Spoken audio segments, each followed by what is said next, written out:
کہانی گھر کے سننے والے تمام ناظرین کو کہانی گھر کی طرف سے بہت سارا سلام، اور جن دوستوں نے ابھی تک میرا چینل سبسکرائب نہیں کیا وہ جلدی سے میرا چینل سبسکرائب کریں اور بیل کے آئیکن کو لازمی دبائیں تاکہ ہر نئی آنے والی کہانی سب سے پہلے آپ تک پہنچے۔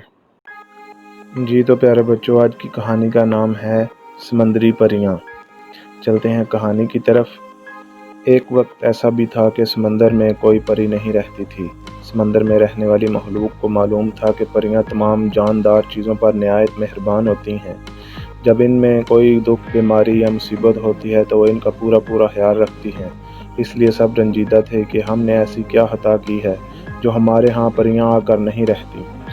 چنانچہ سمندر کے سارے رہنے والوں نے پرستان میں اپنا ایلچی بھیجا اور وہاں کے بادشاہ سے درخواست کی کہ کچھ پریاں سمندر میں بھی بسنے کے لیے بھیج دی جائیں تاکہ ہمارے آڑے وقتوں پر کام آ جائیں۔ ایلچی جب پرستان کے بادشاہ کی خدمت میں حاضر ہوا تو اس نے عرض کیا، جو پریاں ہمارے ہاں آ کر رہیں گی ہم ان کے ساتھ نہایت مہربانی سے پیش آئیں گے اور انہیں خوش رکھنے میں حتی المقدور کوئی کسر نہیں رکھیں گے۔ بادشاہ اپنی درباری پریوں سے مخاطب ہو کر بولا، تم نے سنا؟ سمندر کا ایلچی ہمارے پاس کیا درخواست لے کر آیا ہے؟ اب بتاؤ، تم وہاں جانا اور نیلے سمندر کے پانی کے نیچے رہنا پسند کرتی ہو؟ پریوں نے کام کر کہا، ہم وہاں جانے اور رہنے کے لیے بالکل تیار نہیں، ہم یہیں خوش ہیں۔ اس کے بعد بادشاہ نے جنگل کی پریوں کو بلایا اور ان سے پوچھا کہ سمندر میں جا کر رہنے میں تمہاری کیا مرضی ہے؟ وہ بھی سب سر ہلا کر کہنے لگیں کہ ہرے بھرے جنگلوں، پھولوں پھلوں سے لدے ہوئے باغات، ان میں بولتی چڑیاں اور کھیلیں کرتے ہوئے جانور چھوڑ کر کہیں جانا گوارا نہیں۔ بادشاہ نے اس طرح باری باری تمام پریوں کی مرضی معلوم کی اور سب سے سمندر میں جانے سے کھلم کھلا انکار کر دیا۔ اب صرف پانی کی پریاں رہ گئی تھیں۔ آخر میں بادشاہ ان کی طرف مخاطب ہوا اور یہ دیکھ کر ہر ایک کو حیرت ہوئی کہ وہ بلا جھجک فوراً تیار ہو گئیں اور کہنے لگیں، ہم تو خدا سے چاہتے تھے کہ کسی طرح ان ندی نالوں، تالابوں، کنووں اور بالیوں سے باہر نکلیں۔ گھر بیٹھے ہماری مراد پوری ہوئی۔ اتنے لمبے چوڑے اور گہرے سمندر کا کیا کہنا ہے؟ ہمارے اچھلنے کودنے، بھاگنے دوڑنے کے لیے اس سے زیادہ اچھی جگہ کون سی ہو سکتی ہے؟ وہاں ہزاروں لاکھوں قسم کی مچھلیاں ہیں اور مچھلیوں کے علاوہ طرح طرح کے عجائبات۔ اب جہاں ہم رہتے ہیں ان میں چند مچھلیوں اور چھوٹے چھوٹے جھینگا جیسے جانوروں کے سوا کیا رکھا ہے؟ بڑے سے بڑا دریا بھی ہمارے لیے کافی نہیں، جبکہ ندی نالوں کو ہم قید خانے سے کم نہیں سمجھتے۔ حضور، ہماری اس سے بڑھ کر کوئی تمنا نہیں کہ ہم سمندر کی پریاں بن جائیں۔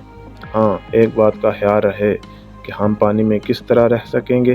دوسرے اپنے تمام زندگی بھر کے ساتھیوں کو اچانک چھوڑنے کے خیال سے دل دکھتا ہے۔ ہمیشہ کے لیے ہم کو انہیں خدا حافظ کہنا پڑے گا اور پھر ہم اپنے پیارے بادشاہ اور ملکہ کی صورت بھی شاید کبھی نہ دیکھ سکیں۔ بادشاہ نے کہا، نہیں، ایسا نہیں ہوگا۔ ان باتوں کا ذرا خیال نہ کرو۔ جب تمہارا دل چاہے روزانہ رات کے وقت تم اوپر آ سکتی ہو اور چاندنی رات میں ہم میں سے بعض پریاں سمندر کے کنارے ریت پر جا کر تمہارے ساتھ کھیل کود اور گانا بجایا کریں گی۔ لیکن دن میں ہم سب اپنا اپنا کام کریں گے۔ البتہ ہمارا ایک دوسرے سے ملنا دشوار ہے۔ رہا سمندر کے اندر ہر وقت رہنا، یہ معمولی بات ہے۔ میں تمہاری موجود صورت تبدیل کر دوں گا اور تم کو پانی میں رہنے سے کوئی دقت نہیں اٹھانا پڑے گی۔ پاؤں کی جگہ تمہاری مچھلیوں کی سیدھ میں پیدا ہو جائیں گی اور پھر تم سمندر کی ہر مخلوق کی طرح بخوبی تیرا کرو گی، بلکہ ان سے بھی زیادہ پھرتی کے ساتھ۔ بادشاہ کی یہ تقریر سن کر سمندر کا ایلچی بھی خوش ہو گیا کہ ان کی عرض بھی قبول ہو گئی اور سمندر کی نئی پریاں بھی خوش تھیں کہ انہیں سمندر کی نئی حکومت ملی۔ چنانچہ جب یہ پانی کی پریاں سمندر کے کنارے پہنچیں تو ان کے چھوٹے چھوٹے پاؤں آپس میں جڑ کر ایک خوبصورت چھوٹی چھوٹی مچھلیوں کی دم بن گئے۔ ان کے تصور میں بھی نہیں آ سکتا تھا کہ وہ اپنے ہاتھوں سے پانی چیرتی اور تیرتی ہوئی اپنے گھر کی طرف چلی جائیں گی۔ پریوں کو سمندر میں کرنے کے لیے بے انتہا کام تھے، کیونکہ سارے بڑے بڑے جانور چھوٹوں کو ستایا اور مار ڈالا کرتے تھے۔